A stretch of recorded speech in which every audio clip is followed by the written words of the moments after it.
You are falling into the sun, no air around you, no sound. Only that blinding ball of light grows closer and closer beneath your feet, closer and closer. When you hit it, the first thing you feel isn't heat, it's light. So bright your brain can't process it. It's not white. It's not yellow. It's a light you've never seen before. A light that burns through color itself. You instinctively close your eyes, but it's useless. The light passes through your eyelids, through your palms. Your entire body is penetrated by light, like a sheet of paper. You look down. There's no ground.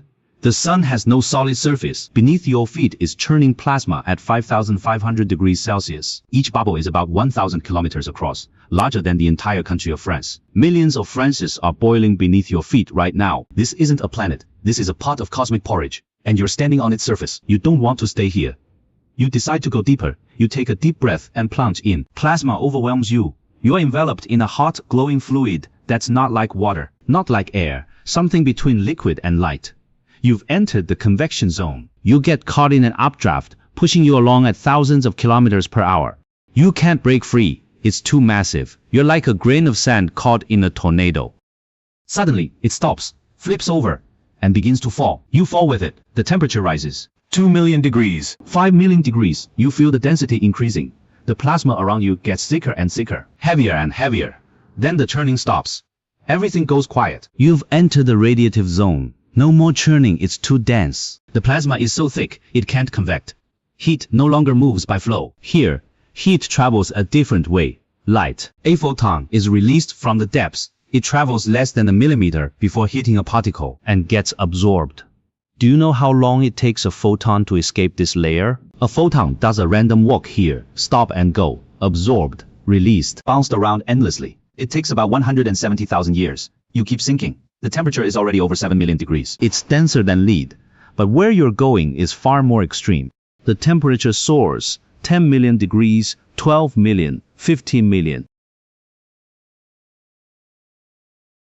You've reached the sun's core, 150 times denser than water. The pressure is 250 billion times Earth's atmospheric pressure.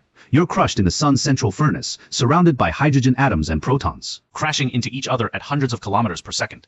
Protons have positive charges. They repel each other. Almost all collisions fail, but you are not giving up. You didn't come all this way for nothing. This time, they don't bounce apart. They fuse together.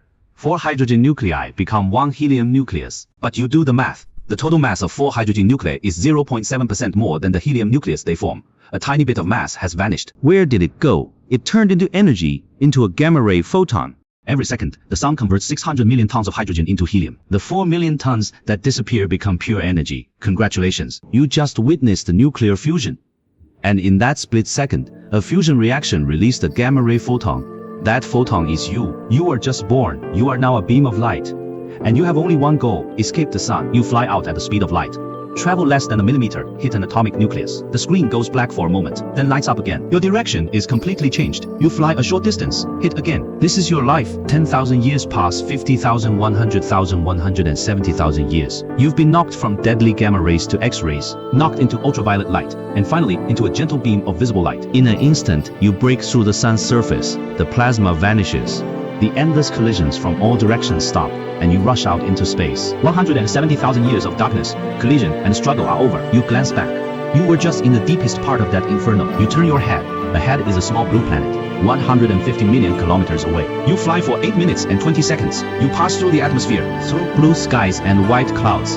You see a park, a bench, a person. You land on her face. Your energy is absorbed by the molecules in her skin, and she feels a gentle warmth. She don't open her eyes, she just smile. She have no idea this light was born in a 15 million degree core, struggled through 170,000 years of darkness, traveled 150 million kilometers of empty space. She just think, the sunshine today is so nice. You're back.